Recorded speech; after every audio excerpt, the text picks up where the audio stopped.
Morning student, আসসালামু আলাইকুম। আজকে আমরা ইংরেজি বেসিক কনসেপ্ট নিয়ে আলোচনা করব। আজ আমাদের ইংরেজি সাবজেক্টটাকে নিয়ে যে ভীতি, যে ভয় আমাদের মধ্যে রয়েছে, সেই ভয়টাকে দূর করার চেষ্টা করব। আমার মতে যতটুকু সম্ভব বিশ্বের মধ্যে কিন্তু সাবজেক্ট, সেটা সাবজেক্ট যদি হয় ততটুকু সম্ভব ইংরেজি। কারণ এই ইংরেজি সাবজেক্টটা, ইংরেজি ভাষাটা গোটা ওয়ার্ল্ডে চলে। বাঙালিরাও ইংরেজি বলে, কানাডিয়ারাও ইংরেজি বলে, আরাবিয়ানরাও ইংরেজি বলে, চাইনিজরাও ইংরেজি বলে, সবাই ইংরেজি বলে। ইংরেজি জগতে প্রবেশ করতে গেলে সর্বপ্রথম যেটা দরকার সেটা হচ্ছে part of speech. Part of speech সম্পর্কে নলেজ না থাকলে ইংরেজি না কোনো ওয়ার্ড তৈরি করা যাবে, না কোনো সেন্টেন্স তৈরি করা যাবে, না কোনো গ্রামাটিক্যাল বোঝা যাবে, কিছু করা যাবে না। What is part of speech? Part of speech কি? পার্ট অংশ, এই 8টা অংশ রয়েছে। তাদের নাম হচ্ছে কি? একটা নাম হচ্ছে নাউন, 2 নম্বরটা হচ্ছে প্রোনাউন, আর 3 নম্বরটা হচ্ছে অ্যাডজেক্টিভ, 4 নম্বর হচ্ছে ভার্ব, 5 নম্বর হচ্ছে অ্যাডভার্ব, 6 নম্বর হচ্ছে প্রিপোজিশন, 7 নম্বর হচ্ছে কনজাংশন এবং 8 নম্বর হচ্ছে ইন্টারফেস। নাউন কি জিনিস? নাউন দ্বারা আমরা অত কিছু বুঝতে যাবো না, সংজ্ঞাও বুঝতে যাবো না। আমরা এখন বড় হয়েছি, জাস্ট ইশারাতে বুঝে নিতে হবে।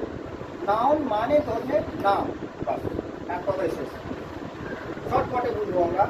নাউন বলতে কি বোঝায়? নাম। নাউন বলতে নাম বোঝায়। যে কোনো জিনিসের নামকে আমরা নাউন বলতে পারি।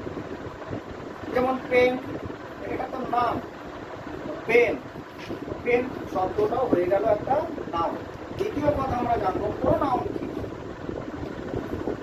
প্রোনাউনের কিন্তু সংজ্ঞার সঙ্গে আমাদেরকে বুঝে নিতে হবে। প্রোনাউন মানে মন যে শুনবে।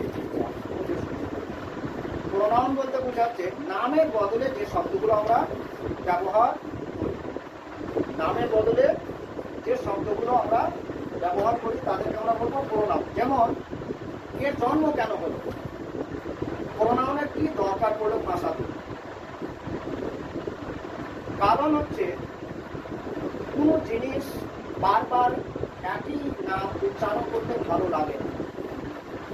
আমরা যদি করি রবীন্দ্রনাথ ঠাকুরেরই যদি রচনা লিখতে যাই, তো পরিচয়ের জন্য প্রথমে রবীন্দ্রনাথ ঠাকুর একজন ভালো লেখক ছিল বলতে পারি। তো এবার যদি আমরা বলি না আমরা প্রোনাউন ব্যবহার করবো না, ডাইরেক্ট নাউন দিয়ে রচনাটা লিখব, ভালো লাগবে না, শুনতে ভালো লাগবে না, লিখতেও ভালো লাগবে। যেমন রবীন্দ্রনাথ ঠাকুর ভালো লেখক, রবীন্দ্রনাথ ঠাকুরের বাবার নাম, রবীন্দ্রনাথ ঠাকুরের মায়ের নাম, রবীন্দ্রনাথ ঠাকুর এই স্কুলে পড়েছে, রবীন্দ্রনাথ ঠাকুর লিখতে লিখতে আমাদের বিরক্ত চলে আসছে। তো এবার এই রবীন্দ্রনাথ ঠাকুরের বদলে যে শব্দগুলো আমরা ব্যবহার করবো সেইগুলোই হচ্ছে প্রোনাউন। তাহলে আমরা রবীন্দ্রনাথ ঠাকুরের মধ্যে কি কি শব্দ ব্যবহার করতে পারি? রবীন্দ্রনাথ ঠাকুরের বদলে আমরা ব্যবহার করতে পারি তার, সে, তিনি, এই সমস্ত শব্দ আমরা কিন্তু ব্যবহার করতে পারি। এর একটা কারণ। 2 নম্বর কারণ, প্রোনাউনের জন্ম। আমরা এখানে কতটা মানুষ আছি? অনেকগুলো, অনেকটা নাম। 6টা মানুষ, 6টাই নাম, তাই না? এবার বাইরে থেকে কেউ বললো ঘরের মধ্যে কে আছে রে, তো আমরা কি সবাই নিজে নিজে নাম বলবো? এক কথায় সবার নামকে একটা শব্দতে, একটা ওয়ার্ডে বলতে গেলে প্রোনাউন ব্যবহার করতে হবে। সেই প্রোনাউনটার নাম হচ্ছে উই। কি? আমরা। উই বলে দিলাম মানে কি? এই উইয়ের মধ্যে গোটা বিশ্বের নাম চলে আছে। এই উইয়ের মধ্যে গোটা বিশ্বের মানুষের, গোটা বিশ্বের জিনিসের নাম ঢুকে আছে। এই যে একটা আমরা কি শিখলাম, প্রোনাউনের জন্ম কেন হয়েছে। 3 নম্বরে আসছে আমরা অ্যাডজেক্টিভ। অ্যাডজেক্টিভ কি? প্রত্যেকটা নাউন বা প্রোনাউনেরই কিছু একটা দোষ অবস্থা থাকে। প্রত্যেকটা মানুষেরই কিছু না কিছু, প্রত্যেকটা বস্তু অবস্থা থাকে, তাই না? তো অ্যাডজেক্টিভ বলছে দোষ গুণ অবস্থা বোঝায়। যেমন একটা লোক আব্দুল করিম, আব্দুল করিম একটা ভালো ছেলে, এটা একটা বাক্য বললাম, আব্দুল করিম কি একটা ভালো ছেলে। এখানে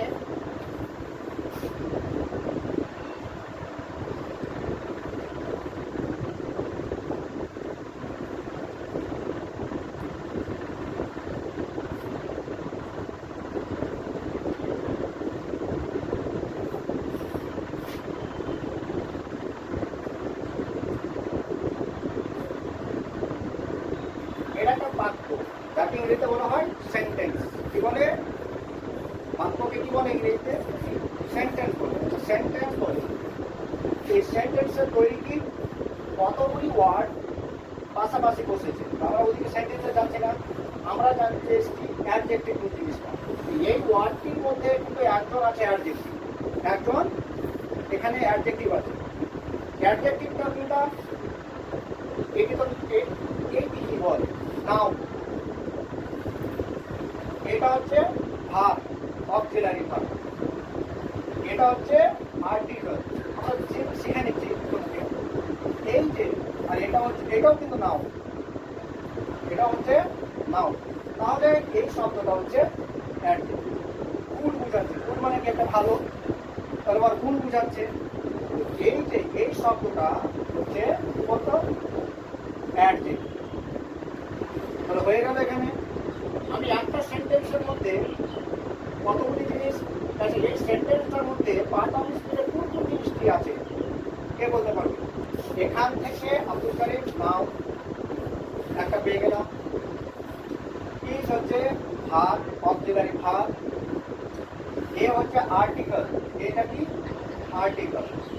গুড হচ্ছে অ্যাডজেক্টিভ, আর বয় হচ্ছে নাউন। তাহলে আমরা কি কি পেলাম? আমরা পেয়েছি নাউন, ভার্ব, অ্যাডজেক্টিভ আর নাউন পেয়েছি, আর একটা আর্টিকেল পেয়েছি। এই সমস্ত পার্ট অফ স্পিচ নিয়ে বাক্য তৈরি হয়। বাক্যের মধ্যে পার্ট অফ স্পিচের অংশগুলোই পার্ট অফ স্পিচ দেওয়া থাকে। আমরা যেগুলোকে চিনতে পারি না বলে কোনো ইংরেজিতে কোনো শব্দ বুঝতেও পারি না, আর দেখতেও পারি না। এবার আমরা চলে আসছি verb. Very important. Verb is heart of the sentence. Verb ছাড়া কোনো বাক্যই তৈরি করা ভার্ব ছাড়া কোনো সেন্টেন্স একটা লাইনও লেখা যাবে না। যেভাবে আমরা যদি একটু আরো গোড়াতে যাই, তো ইংরেজির অক্ষর কয়টা? 26টা। এই 26টা লেটারকে কয় ভাগ করা হয়েছে? 2 ভাগ করা হয়েছে। ভয়েল আর কনসোনেন্ট। এবারে আমরা জেনে নিই এদের জন্ম কি করা হলো। সব থেকে ইম্পর্টেন্ট হচ্ছে এদের মধ্যে ভয়েল। ভয়েলের জন্ম কেন? কারণ ভয়েলের 5টা অক্ষর আছে, এ, ই, আই, ও, ইউ। এই 5টা অক্ষরের এত মূল্য যে এই 5টা অক্ষর বা লেটার ছাড়া একটা ওয়ার্ডও তুই তৈরি করতে পারবি। এই 5 জনের মধ্যে কেউ না কেউ থাকবেই। এই 5টা লেটার যে কোনো ওয়ার্ডে পাওয়া যাবে। এরা যদি না থাকে তাহলে ভেবে নিতে হবে ওয়ার্ড তৈরি করা যাবে না। যেমন ধর আমরা এ বি সি দেখলাম, এটা কি কোনো ওয়ার্ড? না, এর কোনো মানে নাই, এর কোনো মানে নেই। কিন্তু আমরা যদি এটাকে ওয়ার্ড বানাই তাহলে এর মানে করতে হবে সি এ টি। এটাও লেটার, এটাও লেটার, এটাও লেটার। কতগুলো লেটার পাশাপাশি বসে, তো কি পাশাপাশি বসে একটা মানে তৈরি করেছে, বিড়াল। এটা হয়ে গেল একটা ওয়ার্ড। ওয়ার্ডকে বলে বাংলাতে বলে শব্দ। আর লাইন, একটা লাইন ইংরেজিতে দেখবি, এই লাইনটাকে কি বলে? সেন্টেন্স, যাকে বাংলাতে বলা হয় বাক্য। ইংরেজির এটা কনসেপ্ট, এটা মনে রাখতে হবে, তারপরে গ্রামারগুলো সহজ হয়ে যাবে। এবার আমরা যেটা মেন জিনিসে আসছি, আলোচনা করছিলাম পার্ট অফ স্পিচ, কিন্তু চলে আসছি আমরা লেটারে। পার্ট অফ স্পিচের কি কি জিনিস আমরা পেয়ে সেন্টেন্সে? নাউন পেয়েছি, ভার্ব পেয়েছি, অ্যাডজেক্টিভ পেয়েছি, হ্যাঁ, তারপরে নাউন পেয়েছি, তারপরে এটা আর্টিকেল পেয়েছি, হ্যাঁ, আর্টিকেল পেয়েছি। এই যে এই সমস্ত জিনিস শব্দগুলো দিয়ে আমাদের কিন্তু একটা সেন্টেন্স তৈরি হয়েছে। এবার আমরা আলোচনাতে যাবো ভার্ব। ভার্ব সাধারণত ভার্বের অংশ সাধারণত আমরা দুই রকম ভাবে ভাগ করতে পারি। ভাব অনেক 5 রকমের আছে, অনেক রকমের আছে ভাব। তো তার মধ্যে আমরা দুইটা নিয়ে আলোচনা করবো আজকে। যেমন মেন ভার্ব বা প্রিন্সিপাল ভার্ব। এক ভাগের নাম কি? মেন ভার্ব বা প্রিন্সিপাল ভার্ব। আর এক ভাগের নাম হচ্ছে অক্সিলারি ভার্ব বা সাহায্যকারী ক্রিয়া। ব্যাপার হচ্ছে মেন ভার্ব গুলো কি ডাইরেক্ট কাজ বোঝাচ্ছে, যে শব্দটা সেটা হচ্ছে কি মেন ভার্ব।